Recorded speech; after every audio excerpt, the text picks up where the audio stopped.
Então vamos falar sobre a palavra que diz um monte de coisa e hoje não significa mais nada. O que é fascismo?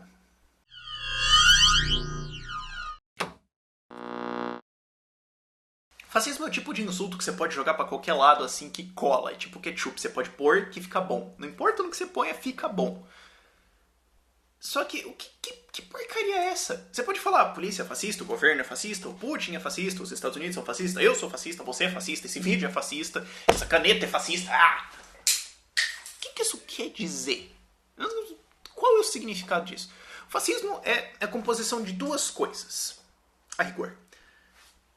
Apelo ao coletivismo, a filosofia do nós contra o indivíduo, e controle estatal indireto da economia. Se você tem esses dois, você tem fascismo. Claro, você tem sabores diferentes de fascismo, assim como você tem sabores diferentes de hambúrguer. Agora, hambúrguer é o quê? Pão, carne, queijo, pão. Você pode colocar umas coisas ali no meio, mas continua sendo um hambúrguer e tem gente que vai discordar comigo ainda no pão. E tem os vegetarianos. Mas enfim. De maneira geral, é isso. Você tem apelo ao coletivismo e controle estatal indireto da economia. Se você tem esses dois, pode falar que é fascista, tudo bem. O que significam essas duas coisas? É basicamente o resto do vídeo e conforme eu vou falando, você vai pensando umas coisas meio... Primeiro, coletivismo. Fascismo não vem de face, de rosto. Às vezes as pessoas acham isso. Não. Fascismo vem de fascis. O que era o fascis? Era uma coisa lá do Império Romano, que era a ideia de... Sabe esse gravetinho? Você pega e pensa um gravetinho aqui, ó. Imagina. Esse gravetinho aqui é você, é um indivíduo. O gravetinho, ó, é fraco, ele quebra. Eles falavam isso pro exército. Ó, esse aqui é o soldado. O soldado leva uma facada, come um negócio errado, fica 3 dias de diarreia. É fraco. Agora, se nós juntamos todos esses palitinhos, se nós juntamos todas essas madeirinhas, não dá pra quebrar. Porque elas juntas são mais fortes. E esse feixo de palitinhos, de madeirinhas, era o fascis, que era carregado pelo exército romano para lembrar o poder. Era meio que um símbolo de poder. E ele tá em um bando de símbolos por aí, para todos os lados, especialmente símbolos do governo, porque é o coletivismo. É o você é fraco, você é um nada. Você pode até ser um egoísta, você é o câncer, você é o problema. Você é nada, você tem que pensar no coletivo. Porque quando você se junta, o coletivo é forte. E isso aparece no discurso, isso é o coletivismo. O coletivismo é pai do fascismo e pai do socialismo. São irmãos ali. Até porque o socialismo é só um tropeço do fascismo. Porque o que é o socialismo? Apelo ao coletivismo e controle estatal direto da economia. É um tropecinho ali. É 2 canetadas, você está num regime socialista. Agora, o que é esse coletivismo? Onde que você encontra esse discurso? O pai dele, mais assim formal, foi o Otto von Bismarck, que também é o pai da ideia da saúde estatal. Por que ele criou isso? Só para subornar a população. Porque daí iam dar mais poder para ele. Essa ideia de dar coisas de graça para a população para ganhar poder já é meio velha. Bismarck inventou isso. Mas o Mussolini também reavivou essa ideia durante umas crises italianas que rolaram lá após a Revolução Russa, após a Primeira Guerra Mundial, porque o Mussolini era só um folgado bandido que queria poder. Ele era socialista, até ele percebeu que socialismo não era muito moda, então ele pensou, mas espera, como é que eu posso juntar a galera trabalhista, socialista e tal na mesma coisa? Então eu tenho que falar num coletivismo aqui, mas não dá pra ser assim, esquerda. Então vamos falar assim de uma coisa mais senso comum. E ele usou, não, mas nós vamos voltar à grande Itália, nós vamos ser de novo o Império Romano, porque se os indivíduos da Itália, se você, esqueçam vocês, pensam em nós, pensem na nação, pensem na Itália, e nós vamos ser de novo o Império Romano, a grande... É isso. Só que esse discurso cola até hoje. Você vê quase qualquer político, no fim das contas, ele acaba falando uma coisa assim. Se você pensar em você, se você ficar só querendo lucro, se você não ajudar tal... Não, vocês têm que aprender que vocês têm que pensar no Estado, no coletivo, no nós, nos outros, no povo, no sei lá o que. No Duque, il Duce, me deu um poder que eu vou levar nós pra frente. É pelo coletivismo. Fascismo. Você vê isso em vários elementos, mais forte ou menos forte, mas esse é apelo de que o indivíduo está errado, o indivíduo é fraco, inútil, ele é até negativo, e o grupo é o moral, é o forte e o bom. O que está errado, porque o grupo é feito de indivíduos. Então como é que o indivíduo... Entendendo, né? Entendeu como é que não funciona? Sendo que, na verdade, foram os indivíduos que, de maneira egoísta, produziram riqueza, criaram todas as inovações que nos cercam hoje, produziram tudo que a gente tem, sabe? Foi os indivíduos, mas o coletivismo é o apoio, é o apelo à contra-razão, é não use a razão, porque a razão é sua. A razão só vai te dizer que você tem que cuidar de você. A razão vai te deixar individualista. Abdique a razão.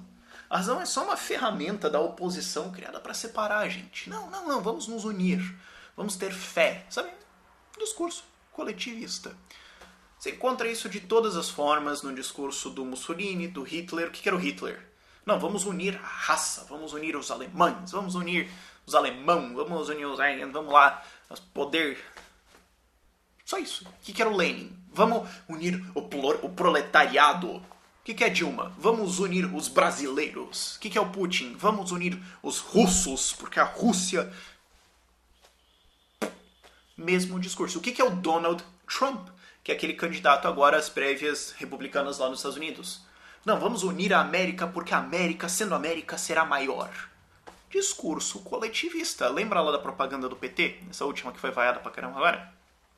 Não, é porque Brasil, sendo mais Brasil, vai ser mais Brasil. Uma merda que eles falaram assim, deve ter sido a Dilma que escreveu aquela bosta, não pode ser. Apelo coletivista. Esqueça do indivíduo, pense no grupo. Primeiro ingrediente do fascismo. Segundo ingrediente do fascismo, controle estatal indireto da economia. Esse é um pouco mais difícil de explicar. O que o socialismo diz? Expropriação. Tudo é do Estado. O que o fascismo sacou? Isso não cola, né? A galera não gosta. Especialmente quando você tem uma vontade política mais fraca, como existia na Itália do Mussolini, como existia na Prússia do Otto von Bismarck, como existia na Alemanha de Hitler, e como existia no Brasil, como estava na Rússia do Putin. Não tem aquela vontade política assim pro governo controlar tudo, porque já pegou mal. Essa ideia já não vende mais. Então o que você fala? Você fala, não, pera. Vamos fazer o seguinte. O Estado não vai controlar a economia. Ele vai ajudar a economia. Ele vai ajudar a tentar melhorar ela. Ele vai escolher quais são as melhores empresas e as piores empresas. E daí as piores ele tira e as melhores vão ser as campeãs nacionais que vão ajudar a levar essa nação bonita pro futuro. Pegou o coletivismo de novo? Você só consegue fazer isso com a ideia do coletivismo. Isso aconteceu, por exemplo, nos Estados Unidos pós-crise de 29 com aquele New Deal. Não, agora o Estado vai tentar organizar a economia, sendo que ele já tinha desorganizado antes com uma puta crise de crédito que foi a causa da crise de 29 e que foi a mesma coisa em 2008 e que foi a mesma coisa que aconteceu com a crise aqui. Hoje, quer ver um exemplo clássico de fascismo? Na tua cara, assim, pá, na tua cara mesmo, fascismo. BNDES. O que é o BNDES? É um instrumento, é o banco pelo qual o governo pega dinheiro emprestado a títulos de dívida.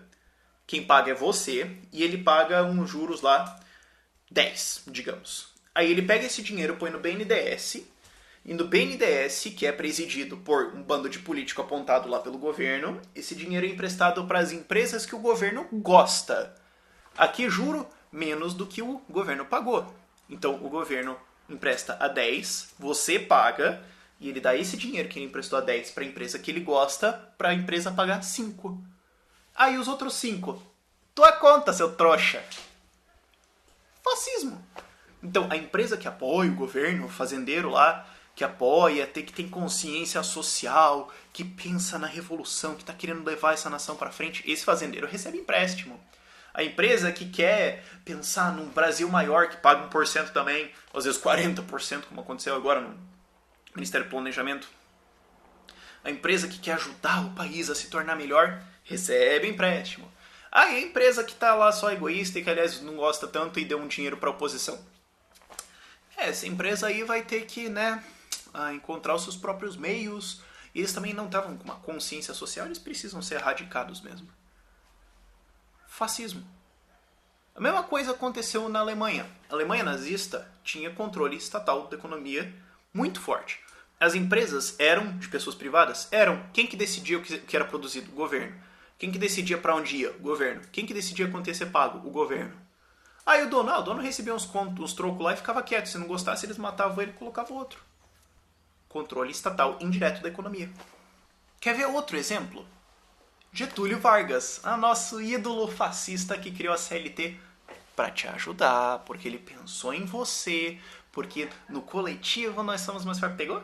Pegou? Todo mundo se fode, mas o país está ganhando? A ideia da CLT. Getúlio Vargas criou a Petrobras, porque aí o Estado vai cuidar do petróleo, o Estado vai usar esta riqueza da nação que foi dada a nós por Deus e vai usar isso para levar todos para fascismo. Itália do Mussolini, controle estatal das empresas. Tem essas empresas que apoiam o regime, é legal. Tem aquela empresa que não apoia o regime. Opa, explodiu, né?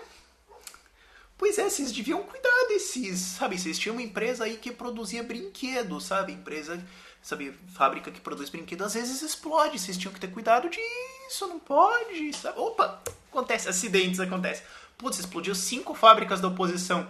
Nossa, a oposição não cuida mesmo das fábricas deles, né? Ai, que coisa chata. Controle estatal indireto da economia. Acontece de novo, em maior ou menor grau, mas é um ingrediente muito importante para esta receita deste bolo estatal que se chama fascismo. Às vezes a gente pensa que ele vai ser meio descarado, mas eles estão tomando umas formas agora mais diferentinhas que é, às vezes, um pouco... Ah, eu não tinha pensado que... a Rússia é uma coisa meio escancarada disso hoje. O regime socialista, o regime comunista, socialista, sei lá, estatista, caiu, porque aparentemente o socialista fala, não, aquele não conta. Não, União de Repúblicas Socialistas do... Não era socialismo. Mas tinha no nome. Não sei, para eles não conta. Mas enfim, caiu o troço lá. Passou, trocou o governo, chegou o Putin. O que o Putin fez? Bom, tem esses caras que pegaram as empresas, né? A gente pega as empresas de volta. E as que a gente não consegue, os donos, assim, viram amigo do Putin. E os caras que não são amigo do Putin perdem as empresas. E daí concentra tudo ao redor do governo. Ele tem os amiguinhos dele lá. Direciona as obras para os amiguinhos dele. E os amiguinhos dele dão 5% ali de volta. Mesma coisa a Lava Jato. O que foi isso? O governo tem controle das empresas. Empresa que ajuda recebe obra. Empresa que não ajuda não recebe nada e quebra. Isso aconteceu também em vários outros países. Estados Unidos é um ótimo exemplo disso. Coreia do Sul tem umas pirazinhas assim de vez em quando. A Hyundai é um exemplo disso, de certa forma. O ponto é, o fascismo vive. Hoje o fascismo teve meio uma simbiose assim, com o socialismo, mas eles sempre tiveram ali meio juntos. Como eu falei no começo do vídeo, do fascismo pro socialismo é um tropecinho. A Venezuela hoje é um regime bem socialista, mas de forma meio fascista também. Tá ali naquela zona em que você não sabe exatamente o que... será que é verde piscina? Será que é azul piscina? Sabe? É uma linha tênue, mas o ponto é, isso vive. Isso vive na intervenção estatal e isso vive no apoio ao coletivo, no apelo ao coletivismo, em falar que você é o câncer, mas que a sociedade é o nobre. Cuidado com essas duas coisas. Porque alguém chega falando isso e você começa a pensar, entendi, você quer meu dinheiro. Geralmente é isso.